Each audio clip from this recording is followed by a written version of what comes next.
IIT यार of course अच्छा placement होगा। आईआईटी का प्लेसमेंट अच्छा नहीं है तो किसका अच्छा प्लेसमेंट होगा? ऐसी बहुत सारी मिथ्स हमारे दिमाग में रहती हैं। वेलकम बैक गाइस, तो स्वागत है आपका सेकंड पार्ट में लाइफ एट आईआईटी भिलाई। जैसा कि मैंने अपने पिछले पार्ट में बात की थी एकेडमिक्स के बारे में, नहीं एकेडमिक्स में बात नहीं की थी। तो जैसे कि मैंने अपने पिछले वाले पार्ट में बात की थी hostel life, campus life, sports के बारे में और ब्ला ब्ला ब्ला बहुत सारी चीजों के बारे में। इस वाले पार्ट में हम बात करने वाले हैं नंबर 1 एकेडमिक्स, नंबर 2 एक्सपोजर और नंबर 3 सबसे इंपॉर्टेंट बात प्लेसमेंट प्लेसमेंट प्लेसमेंट। तो प्लेसमेंट के बारे में बात कर ली जाए। बहुत संभल के बोलना पड़ेगा क्योंकि मेरे को डिग्री नहीं मिली अभी तक। So without a further do let's get started. तो एकेडमिक्स के बारे में बात कर ली जाए। सबसे इंपॉर्टेंट कौन कौन सी ब्रांचेस ऑफर होती हैं, तो अभी 3 ब्रांचेस हम ऑफर करते हैं, सीएस इलेक्ट्रिकल मैकेनिकल, एक और शायद ब्रांच ऐड हो गई है मैथमेटिक्स एंड कंप्यूटिंग, मुझे इसका इतना आइडिया नहीं है। और मैं अभी बेसिकली बीटेक के कोर्सेज के बारे में बात करके चल रहा हूँ। एमटेक पीएचडी का बाय द वे मैंने एक लिंक डिस्क्रिप्शन में डाल रखी है, so you can check it out. वहां पे आपको सारा पूरा डिटेल में मिल जाएगा। इस वीडियो को मैं बोरिंग नहीं बनाना चाहता, इसलिए मैंने वो चीज ऐड नहीं करी। और मैं पढ़ाई की बात करूँ यार, तो तुम लोग जेईई की जब तैयारी कर रहे हो या फिर तुमने कर लिया है तो तुम्हें पता होगा, तुमने अराउंड मिनिमम 6 घंटे तो पढ़ा ही होगा यार। और अगर नहीं पढ़ा है यू आर वेरी लकी। ठीक है, तो तुमने अगर 6 घंटे पढ़ा है तो यहाँ पर बस ये हो जाता है कि 6 घंटे दिन की जगह कॉलेज में वो 6 घंटे हफ्ते का हो जाता है। यस, कॉलेज में भाई मेरे नहीं पढ़ना पड़ता है इतना।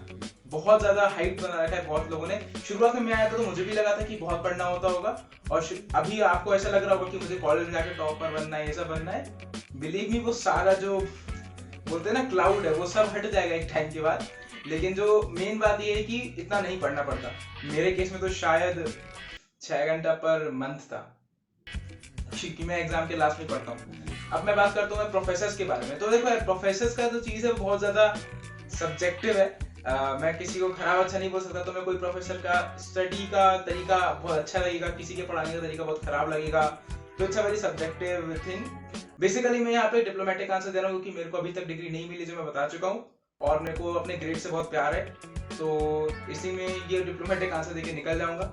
लेकिन समझदार को शायद काफी है। तो यार मेनली तुम्हारा जो स्टडी मटेरियल रहेगा ना, वो बुक्स रहेंगे जो तुम्हारे प्रोफेसर तुम्हें रिकमेंड करेंगे, या फिर मेनली तो यार यूट्यूब है। ठीक है, यूट्यूब हो गया, और तुम्हारा बगल वाला दोस्त जो बहुत ज्यादा पढ़ाकू है, तुम्हारी कभी कभी हेल्प कर देगा।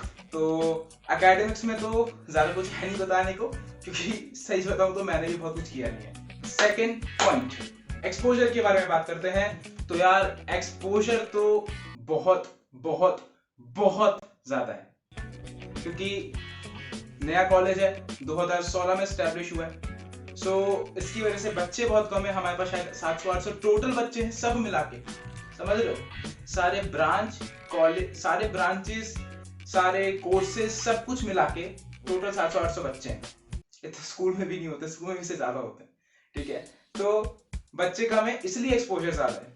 जब मैं अपने फर्स्ट ईयर में था तब मैं जनरल सेक्रेटरी बन गया था, और मैं थर्ड ईयर तक नहीं बन पाता अगर मेरे को एक्सपोजर नहीं मिलता, और दूसरा सपोर्ट लोगों का। ठीक है, तो वो तो धन्यवाद।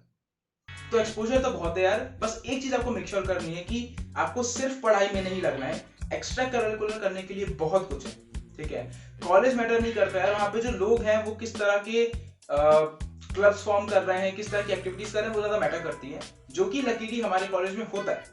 तो ये मैं कहना चाहूंगा कि यार तुम सिर्फ पढ़ाई के बेसिक, पढ़ाई के उस पर मत आना। ठीक है, मालूम है मुझे तुम्हें प्लेसमेंट चाहिए, उसके लिए तुम्हें पढ़ना पड़ेगा, मुझे पता है, आई रिस्पेक्ट दैट। लेकिन उसके चक्कर में एक्स्ट्रा करिकुलर के साथ कॉम्प्रोमाइज मत करना। और दोस्त, काम करो नहीं कर रहे हो, काम करो यार। काम करना बहुत इंपॉर्टेंट है। तुम अगर पढ़ाई नहीं कर रहे हो, जो कि तुम्हारे केस में काम करना है, पढ़ाई नहीं कर रहे हो तो तुम फिर मेरे जैसे वीडियो बनाओगे, तो इसलिए काम करो। तो एक्स्ट्रा करिकुलर बहुत सारी चीजें करने को है, जो मैं पिछले वीडियो में बता चुका हूँ। आई बटन पे लिंक आया होगा, जाके देख लो। अगर एक्स्ट्रा करिकुलर नहीं कर सकते हो, तो मतलब क्लब्स नहीं कर सकते, तो स्पोर्ट्स खेलना। मैंने खुद स्पोर्ट्स खेला, तो वहां से एक्सपोजर मिलता है, तो मैं लोग तुम्हारे बारे में जानते हैं, तो मैं नई अपॉर्चुनिटीज मिलती है ना। तो one of the main reasons I chose IIT Bhilai is I will get more exposure. दूसरा यह था कि मेरी अच्छी रैंक नहीं आई थी। थोड़ा ज्यादा हो गया नहीं? सॉरी। तो अब हम बात करते हैं इस वीडियो के सबसे इंपॉर्टेंट टॉपिक प्लेसमेंट के बारे में। तो इससे पहले मैं कुछ बोलूं, मैं चाहता हूं कि कुछ पॉइंट्स है जो मैं तुम्हें बताना चाहता हूं कि इस बात को अज्यूम करके चलना। नंबर 1, आईआईटी भिलाई 2016 में खुला है। So it's like only 4 years have been passed, सिर्फ 4 साल हुए इसको, और अभी हमारा दूसरा बैच इन मेकिंग, मतलब दूसरा बैच का प्लेसमेंट चल रहा है, फेज 2 चल रहा है। सो बेसिकली 2 फेजेस होते हैं। सो 7th और 8th सेमेस्टर को आप फेज 1 और फेज 2 मान सकते हो। तो 7th सेमेस्टर में आपका प्लेसमेंट स्टार्ट हो जाता है और वो कंटिन्यू होता है 8th सेमेस्टर तक। सो अभी फेज 2 चल रहा है हमारा, जो सेकंड बैच है उसका, फर्स्ट बैच का हो चुका है प्लेसमेंट। और सेकंड अजम्पशन ये है कि यहाँ पे मैं बात करूंगा बीटेक के बारे में। एमटेक पीएचडी के बारे में बात नहीं करूंगा क्योंकि मैं बीटेक से हूँ और मुझे एमटेक पीएचडी का इतना आइडिया नहीं है। बाय द वे मैं लिंक डिस्क्रिप्शन में डाल रहा हूँ, तो वहां से तुम्हें थोड़ा और रिसोर्सेज मिल जाएंगे, तो वहां से तुम देख सकते हो। सो अगर मैं पहले प्लेसमेंट की बात करूँ, जो हमारे कॉलेज का पहला प्लेसमेंट था, सो उसमें अराउंड 70 to 75 बच्चों का प्लेसमेंट हुआ था, और मोस्टली सीएस और इलेक्ट्रिकल से था। मैकेनिकल से ज्यादा प्लेसमेंट नहीं हुई थी।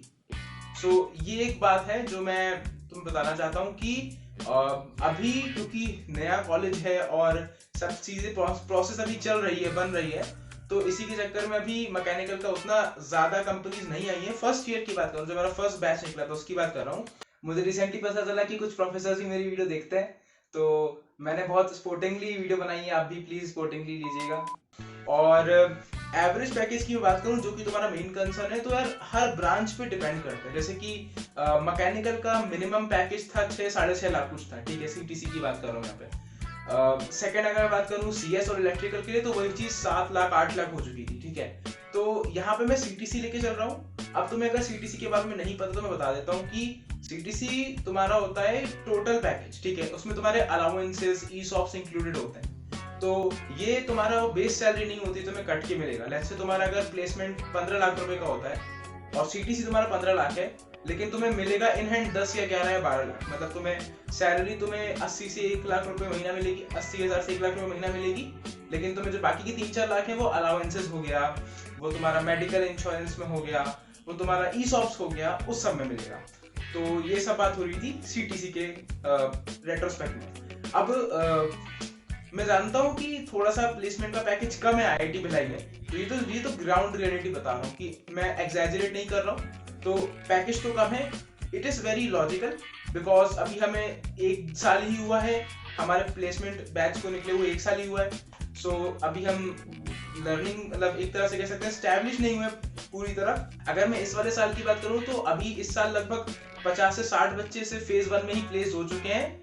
अगेन बहुत सारे उसमें से इलेक्ट्रिकल और सीएस के थे, मैकेनिकल के रिलेटिवली कम थे, क्योंकि ज्यादातर कंपनीज क्या हो गया कि यार टेक्नोलॉजी का एरा इतना ज्यादा आ चुका है कि मोस्ट ऑफ द कंपनीज, उनको रिक्वायरमेंट है कोडिंग की, सॉफ्टवेयर इंजीनियर्स की। तो कोर कंपनीज काफी कम आती है। और ऑल्दो नया कॉलेज है, आईआईटी है, लेकिन नया कॉलेज भी है यार, तो नए कॉलेज के हिसाब से मैकेनिकल की कंपनीज थोड़ी सी कम आती है। सो अगर तुम्हें ब्रांच के हिसाब से प्लेसमेंट देखना है, तो यार मैकेनिकल का प्लेसमेंट कम है as compare to CS and electrical, which is the case in every college. But IIT Bhilai का चूंकि पहला प्लेसमेंट है, दैट्स वाई कि यहाँ पे जिन बच्चों का प्लेसमेंट होता है वो भी कम है, प्लस जो पैकेज मिलता है वो भी कम है। तो एवरेज पैकेज मैंने बता दिया है मैकेनिकल के लिए 6-6.5 लाख, मतलब लोअर साइड पे लेके चल रहा हूँ मैं, हम वर्स्ट केस लेके चलेंगे। और सीएस इलेक्ट्रिकल के लिए 7-8 लाख की बात करके चल रहे हैं हम। क्या बोल रहा है, आईआईटी भिलाई स्ट्राइक दे देगा? तो तुम्हारा फाइनल डिसीजन क्या होना चाहिए? तुम्हें आना चाहिए कि should you join IIT Bhilai और you should not join IIT Bhilai. CTC minimum तुम्हें मैकेनिकल में भी आपको तो भी मिल जाएगा अगर तुम कोर में जाना चाहते हो, और मोस्टली अगर तुम अच्छा पढ़ोगे ज्यादा मिल ही जाएगा उससे। और बाकी सीएस इलेक्ट्रिकल में हो तो तुम्हें उससे भी अच्छा प्लेसमेंट मिल जाएगा, which is quite fair enough if you are starting out. I am not comparing with IIT Bombay, IIT Delhi, उनका प्लेसमेंट काफी ज्यादा होता है, मुझे पता है, मुझे मत बताओ, मुझे पता है। लेकिन कोई भी एक एवरेज इंजीनियर को अगर इन हैंड सैलरी 70,000 या 60,000 से लेके 1,20,000 तक मिल रही है, it is decent enough for you, ठीक है। तुम भी बैचलर हो, तुम्हें परिवार नहीं चलाना है, अनलेस तुम्हें बहुत ज्यादा जरूरत हो, इट इज डिसेंट। पैसे भी तभी देगा तुम्हें, जॉब भी कोई तभी देगा जब तुम्हारे पास स्किल सेट होगी। तो काम करो यार, ठीक है, काम कर रहे हो नहीं कर रहे हो, लिख के बताओ कमेंट सेक्शन में आज कितने घंटे काम किया। काम करो, काम करोगे तो क्या होगा, स्किल आएंगी, स्किल आएगी तो क्या होगा, जॉब लाएगी, जॉब लाएगी तो क्या होगा, ज्यादा पैसे आएंगे, ज्यादा पैसे आएंगे तो क्या होगा, ज्यादा खर्च कर पाओगे, ज्यादा खर्च कर पाओगे तो क्या होगा, खुश रहोगे भाई। तो काम करो, इट्स ऑल अबाउट कि तुम कितना ज्यादा खुद को अपग्रेड करते हो। तो किसी भी, देखो यार मैं तुम्हें बहुत सिली लगेगा अभी क्योंकि तुम अभी पास नहीं हुए कॉलेज में, लेकिन कॉलेज मैटर नहीं करता है। लोग वीआईटी से भी 1-1.5 करोड़ की प्लेसमेंट उठाते हैं, लेकिन उनमें इतना स्किल होता है, तो तुम्हें स्किल डेवलप करना है, तो इसलिए काम करो। मेरा पर्सनल एक्सपीरियंस ये कहता है कि प्लेसमेंट से ज्यादा आई वुड रैंक एक्सपोजर, और आईआईटी में एक्सपोजर ज्यादा है। मैं ये थोड़ा मैं कंट्रोवर्शियल बात कर रहा हूँ, लेकिन स्टिल एक्सपोजर तुम्हें ज्यादा मिलेगा, तुम्हें अच्छी कहीं ना कहीं अच्छी अपॉर्चुनिटीज मिल जाएंगी इन फ्यूचर। तो प्लेसमेंट के मामले में हम somewhat up to the standards अभी नहीं है, लेकिन आने वाले सालों में श्योरली हो जाएंगे ऑब्वियसली, क्योंकि यार आईआईटी है। यार ये कुत्ता भौंक रहा है, मेरा दिमाग खराब कर रहा है। तो बस यार इस वीडियो में इतना ही। अगर ये वीडियो पसंद आया है तो मुझे नहीं पता, इस वीडियो को लाइक करना, शेयर करना अपने उन दोस्तों के साथ जिनको आईआईटी भिलाई के बारे में जानने की बहुत जरूरत है, और सब्सक्राइब करो यार, सब्सक्राइब करोगे तभी हम सब मिलकर आगे बढ़ेंगे। तो सब्सक्राइब करना मत भूलना, बेल नोटिफिकेशन दबा देना, और मिलता हूं आपसे नेक्स्ट वीडियो में। Till then see you, bye bye. अरे ओ बापूजी, किस्मत की हवा कभी नरम कभी गरम, कभी नरम नरम कभी गरम गरम, कभी नरम गरम गरम गरम। ओ बेटा जी, नेक्स्ट वीडियो किस पे बनाए कमेंट करके बताओ यार, कमेंट करो नेक्स्ट वीडियो तुम किस पे चाहते हो, मैं उस पे बनाऊंगा। अब चलो चलो बाय।